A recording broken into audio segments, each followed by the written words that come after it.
Big news from Mitch McConnell. He's trying to block Donald J. Trump from using any of his appointees.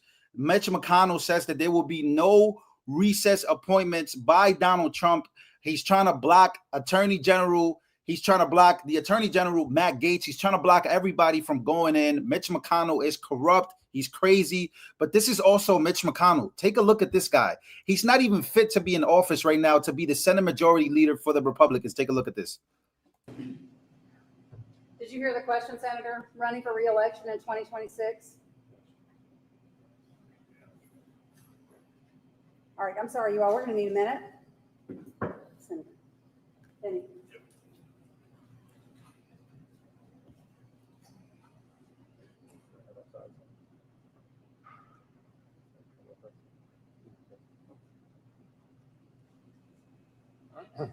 Okay.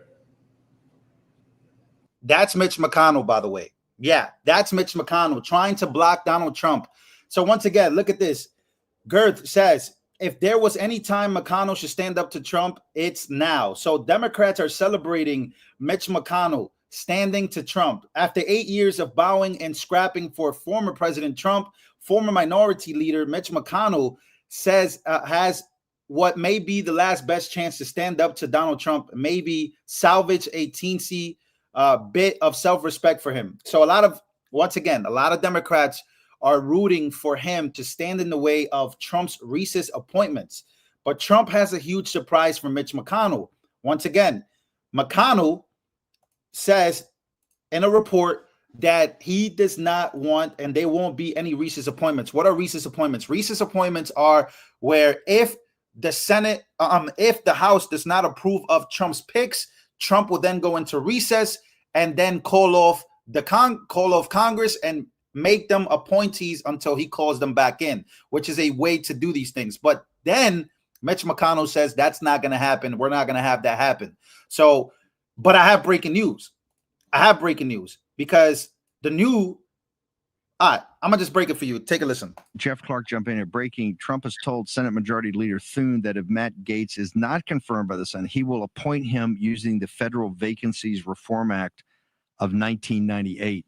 Now, you just wrote a piece on what the power of the executive branch on these resource appointments. Jeff Clark, Mike, if you and Darren can hang on for a second. Is that along the lines of where President Trump just tweeted this out, or is this something different? That's different from the recess appointment clause. So President Trump has both tools in his quiver, Steve. He has the recess appointment power, which is a constitutional power, and then he has the Congress given him power under the Federal Vacancies Reform Act, or what we call the FVRA, that allows putting in officials temporarily. So both things exist. So Trump is basically letting Mitch McConnell know that no matter how you want to do this, I'm not going to play these games with you. I'm going to appoint the new Attorney General. See, I told you guys the biggest problem here is not going to be Democrats. It's going to be Republicans versus Trump. That's what it was the first time around. That's what it's going to be this time around. But Trump told Thune, who is the new Senate Majority Leader, Senate Majority Leader now, just told them, right? Majority Leader Thune, because Republicans have the House now, that if Matt Gaetz is not confirmed as his Attorney General, he will use Federal Vacancies Reform Act to appoint him. So here we go. And, I'd actually written some internal papers and done a lot of research about the FVRA as well. So I know how that works. And the last thing I would say is that, Darren Beatty, you got on talking about the False Claims Act.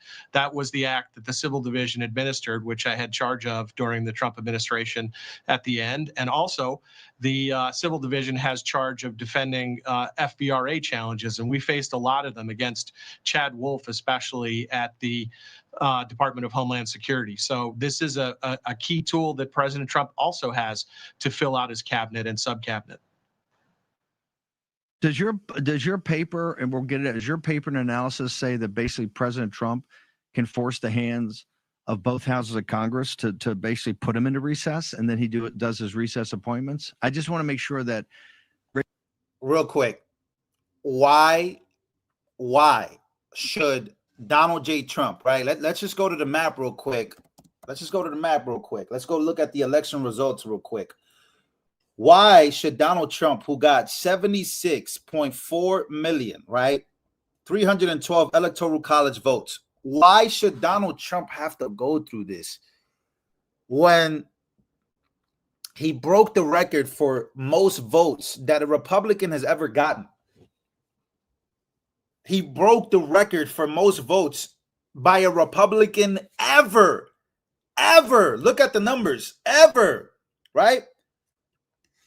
312 electoral college votes. This was a mandate by the American people. America said, hey, we want to try this out. Whatever the hell is going on with this administration, we want to put Trump in there. We, 70 plus million people, almost 80 million folks, have said they want this to go down, and you guys are trying to stand in the way of Donald Trump. Like, look at the hoops that Donald Trump has to go through. Look at the shit that they're trying to make him go through. He's not even in office yet. Rachel, that Nicole Wallace's head blows up appropriately today for her show. Are you saying that President Trump can actually force the houses into recess and do his appointments then? So, Steve, under the Constitution, if the two houses disagree about whether to adjourn or stay in session, then the president has the power to send them into recess, both houses, for as long as he sees fit. So it's a very important power. It hasn't been wielded in the past before, but the framers were keen on giving that power to the president. It's an analog of a power that existed in English law. Jeff, wait a minute. I got some breaking news. I don't know if this is official, but I do have breaking news coming. Ladies and gentlemen, we got some breaking news about the FBI director appointing. Now, I don't know if this is credible, but Steve Bannon on Real America's Voice is breaking this news for you. Make sure to smash the like button right now. Is this true? Has Trump confirmed this? I'm not sure, but Steve Bannon is very close to Trump. It's our own Kash Patel, just named the director of the FBI. I want to start with Mike Davis on this one. Mike, you got Gates and President Trump, whether he's got to use the Appointments Act of 1998 or use for the first time in the history forcing. Hold on, is this real? Kash Patel is now, hold on, let me search this up. Kash Patel just named FBI director. There's no way. While we're on live, that we get the breaking news. Hold on, I don't see anything. Oh my God. I searched up.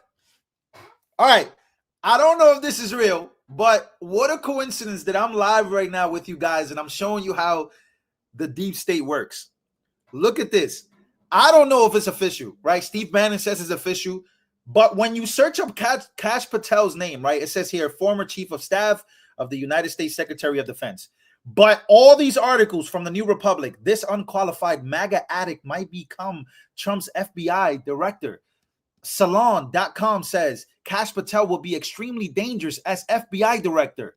HuffPost says ex-FBI agent says Trump loyalists will be extremely dangerous. Fact check from Reuters. Trump did not appoint Kash Patel. The Hill. Kash Patel would be a massive danger. Bro, look at the articles about this guy. I mean, is this like a joke? Is this a movie?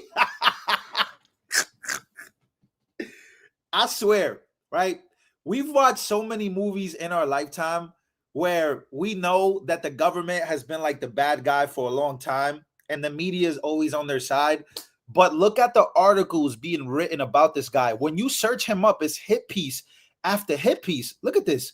Trump's possible FBI pick said he wants to shut down the Hoover building. It's hit piece after hit piece. Look at all these hit pieces against Kash Patel. Now, let me ask you guys this.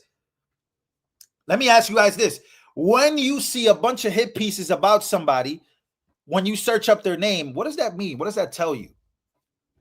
What does that tell you? Somebody said it right there. Somebody said it.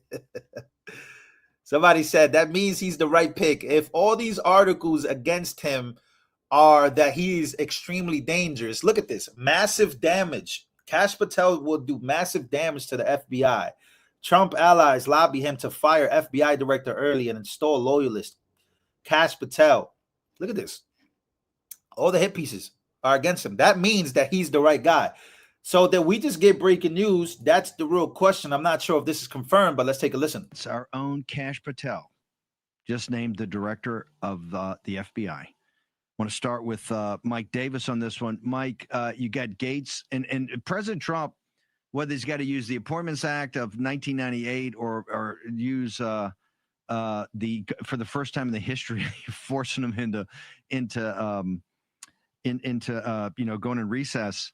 President Trump's laid down. Matt Gaetz is going to be his attorney general. And you don't want to hear any gruff about it. What about Kash Patel think of the touchdown twins? Gaetz at Main Justice at DOJ and Kash Patel at FBI, sir. Kash Patel is another grand slam pick by President Trump to lead the FBI, the most broken and corrupt institution in Washington, D.C. Kash has serious legal credentials, serious national security credentials, and he will go in there and make the necessary reforms to fix the FBI that has been so badly politicized and weaponized against Trump, his top aides, his allies, since at least Crossfire Hurricane, the biggest scandal in American history, where the Obama-Biden administration weaponized the FBI and intel agencies to go after Trump on Crossfire Hurricane because Hillary had her illegal home server as Secretary of State hacked with our nation's most classified secrets and her foreign bribery schemes. And that's what this lawfare against Trump is all about. It's an ongoing criminal conspiracy starting under Crossfire Hurricane. Yo, somebody said game, set, match. Somebody said immigrants should not be. This is the craziest, stupidest comment of the day. And I think that you, my man, should literally delete your whole account for just saying this. Immigrants should not be in office. I love this comment because I know that majority of MAGA and majority of Trump supporters literally despise people like you because you give people such a bad name by saying stupid shit like this, right? Like by you saying this is why people on the left have a field day trying to appoint Trump supporters as some type of, specifically the white Trump supporters. Yeah, you having this stance, you should just delete your whole account. It's a new time. It's a new day. If you're right for the job, whether you're black, whether you're an immigrant, whether you don't come from the institution of America, from your ancestors, you should delete your account right now, sir. You have no place being a Trump supporter. You are a cancer to Trump supporters. You are a groiper, and you should legitimately off yourself off the internet.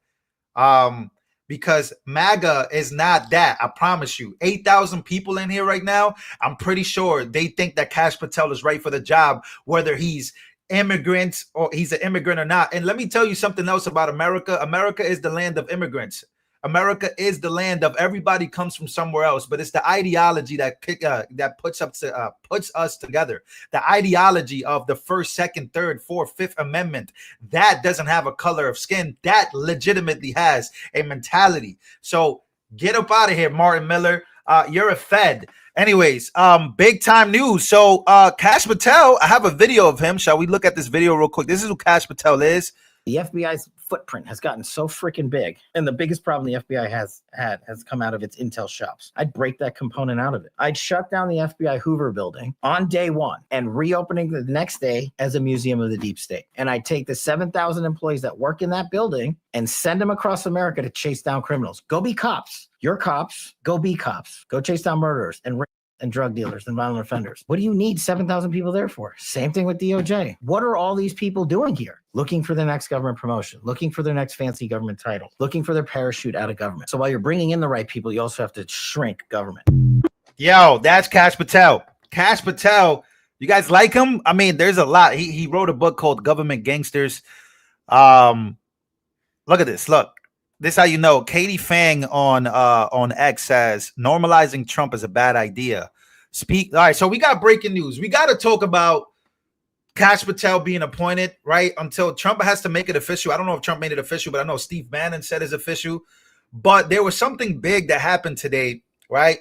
Because apparently Joe Scarsboro and Mika, his wife, had a meeting with Donald Trump, and the left is melting down about it because they once called Trump Hitler. Take a look at this. And then he says that the news network that is most critical of him should be taken off the air. This is not a reach. I could go back and talk about Nazi Germany, and I do it without any concerns whatsoever. And if people can't start drawing the parallels, well, you're just stupid, or you have your head in the sand, or you're one of them. Over the past week, Joe and I have heard from so many. So you heard that, right? They hated Trump. They basically called Trump mad. This is why I tell you guys on the left, you're crashing out because you constantly listen to the mainstream media telling you that Trump is the worst type of person ever, right? Remember, that's what they all said. Now they're all trying to kiss the ring because they know that their ratings are low and they got it wrong. Meanwhile, people are crashing out, unaliving themselves and trying things, trying to actually take the life of Donald Trump. But I told you guys, Donald Trump would try to be the bigger guy. I told you this. I told you Trump. I said, let me actually read you a quote real quick. Let me read you a quote because I told you guys Trump will be the bigger person. A lot of people said Trump shouldn't be the bigger person. Trump should go after all these people. He's not going to. It's not who he is. People want that. People would love to see Trump go after the people that went after him, but that's not who Trump is. I promise you, it's not. He's a petty person. If you read his books, he's a very petty person, but he will always be the bigger person. I want to read a quote to you guys real quick. The right-wing angel, he posted this. I'm gonna give you guys this quote real quick.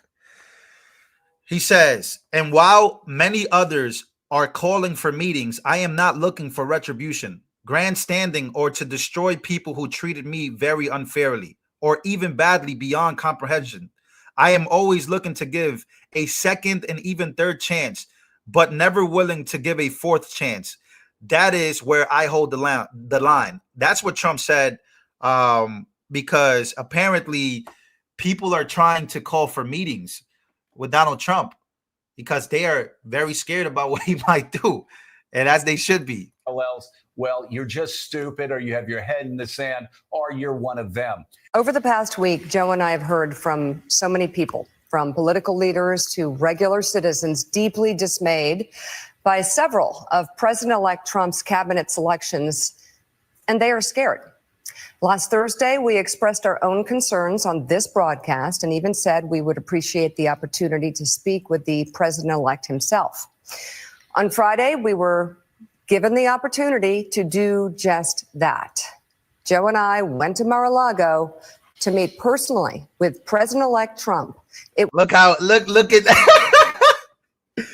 You mean to tell me that you guys kept saying so many crazy things about Donald Trump being a Hitler type person, a bad person? He's going to be bad for the immigrants in America, the illegal ones, the legal ones, whatever the hell these people. Remember, these people were saying some of the craziest things about Trump. Then they go meet with him. Then they go meet with Donald Trump. I would never forgive Joe Scarsboro. Why? That's not my thing to do. But for the sake of this country, Trump took the meeting. And this is their look at Joe Scarsboro's face. It was the first time we have seen him in 7 years. Now, we talked about a lot of issues, including abortion, mass deportation, threats of political retribution against political opponents, and media outlets. We talked about that a good bit. And it's going to come as no surprise to anybody who watches this show, has watched it over the past year or over the past decade, that we didn't see eye to eye on a lot of issues, and we told him so. What we did agree on was to restart communications. My father often spoke with world leaders with whom he and the United States. I can't take these people serious. You mean to tell me that your plan to paint Trump as the worst person in the world didn't work? So now you lost and now you want. This is why I say Trump is better than all of us at this. Well, not all of us, I don't know, but better than me, because I wouldn't take this meeting. You guys literally on MSNBC spew so much hatred and division. You literally have people crashing out. You have people crashing out. Like, people are crashing out over family member. MSNBC has been pushing you to get away from your family because of the way you may have voted. This doesn't have anything to do with Trump or Biden or Trump or Kamala. This has everything to do with the media, the way that they operate. You mean to tell me you couldn't have done this meeting beforehand? You couldn't have done this meeting when he first ran for president? You want to open up the lines of communication now? Now? You could have opened up communication lines yourself, but you didn't want to because you took the money instead. You literally ran headline after headline. We were watching you. We saw every day. We were reacting to how you guys did not want to open up the lines of communication. You guys didn't. And you guys still don't want to. But both of you did. But you have people crashing out and burning. You're crashing and burning against their own family members. Let's keep listening. Profoundly disagreed. That's a task shared by reporters and commentators alike. We had not spoken to President Trump since March of 2020, other than a personal call Joe made to Trump on the morning after the attempt on his life in Butler, Pennsylvania. In this meeting, President Trump was cheerful. He was upbeat. He seemed interested in finding common ground with Democrats on some of the most divisive issues. And for the You don't think that was his stance the whole time he was running for president? I can't do this. Now he was cheerful. He wanted to find solutions. He's been saying this the whole time. He's been saying that the whole time he's been running for president. And you guys, just now that he won, and after there was an attempt on his life, now you guys want to tell the masses that, hey, we're good. He was good. It was a good meeting. I'm pretty sure if you would have reached out to Trump, he would have probably answered the phone. I'm pretty sure he would have answered the phone. He answered the phone when Kamala called him after there was an assassination attempt on his life. those asking why we would go speak to the president-elect during such fraught times, especially between us, I guess I would ask back, why wouldn't we? 5 years of political warfare has deeply divided Washington and the country. We have been as clear as we know how in expressing our deep concerns about President Trump's actions and words in the coarsening of public debate. But for nearly 80 million Americans, election denialism, public trials, and January 6th were not as important as the issues that moved them to send Donald Trump back to the White House with their vote. Joe and I realized it's time to do something different. And that starts with not only talking about Donald Trump, but also talking with him. So you guys already know that the media, specifically on the left, are not taking this well. The meeting that should have already happened maybe like 2 years ago when Trump first ran for president, but you guys decided to take the money and take the bait of constantly calling him out of his name and saying some of the craziest things in the world about him. Yeah, now you have the media crashing out against MSNBC. Take a listen. Look, the bottom line is that America needs a free press that is willing to speak truth to power right now, more than ever. And I think that we have to be very clear-eyed when we think about the president-elect and cover the president-elect. And I don't think you need to sit down for 90 minutes at Mar-a-Lago and kiss his ring to be able to speak truth and to be able to cover a story. So maybe they're not journalists in the true sense. Maybe they're saying that they're opinion journalists, but... Are you kidding me? Are you kidding me? Are you kidding? MSNBC, Morning Joe has been around for so long, but here's the craziest part about this. She's now saying that MSNBC and Morning Joe are not really journalists. They're opinion-based journalists, which really just frantic they're fanatics. They're not really journalists. That's you. That's been you, The View, for so long. What are you talking about? Are you crazy calling Morning Joe not journalist? You're not journalist. You guys literally are the reason why Morning Joe probably did that in the first place, because they saw how much division and they saw how much you guys lost by and how much you guys were wrong about the election, that they saw their views crumbling and they said, you know what, we might as well kiss the ring. Like, but you guys are calling yourself journalists and trying to attack Morning Joe. It's actually hilarious. We have to remember that Trump is the guy who ushered in the era of fake news. He is the guy who ushered in alternative facts. He is the guy who attacked 3 Black female journalists. He's the guy that revoked Jim Acosta's press credentials for asking him. Trump attacked Black female journalists? No, he did not. Like, where? Yeah, this is a question. And so I think that this president-elect, I hate to say it, would like nothing more than to have only Fox News cover him, would like nothing more than a state-sponsored media. And I don't think he can be trusted in the way. Or, Sonny, or he's willing to talk to you guys, but you guys not really willing to talk to him. If, I promise you, and I'm going to ask you guys this, if Sonny Hostin said that she wanted to meet with Trump in Mar-a-Lago, I can promise you that Trump would be so willing and so nice to Sonny Hostin, even though she's been extremely deranged. I promise you, Trump will take that meeting. You guys don't reach out. You guys have literally separated yourself and made him the worst possible person. Now you've lost, because you've lost not only the race, but you've lost the American viewership, and you've lost the trust of Americans to even look at you as a journalist, which now we know damn well you're not.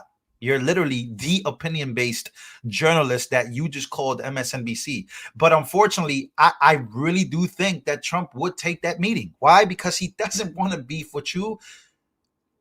You want to beef with him, and he will roast you during this is just who he is. We know who Trump is. He says some wild stuff sometimes, a lot of the times, but most of the time, even when he was in office before, now that he's about to be in office now, he's taking meetings with people that violated his life, that literally maybe contributed to somebody trying to take his life.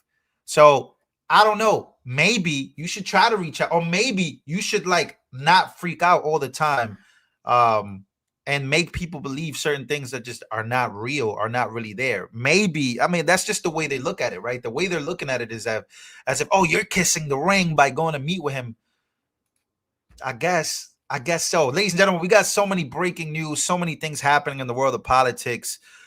We literally have a war sparking right now between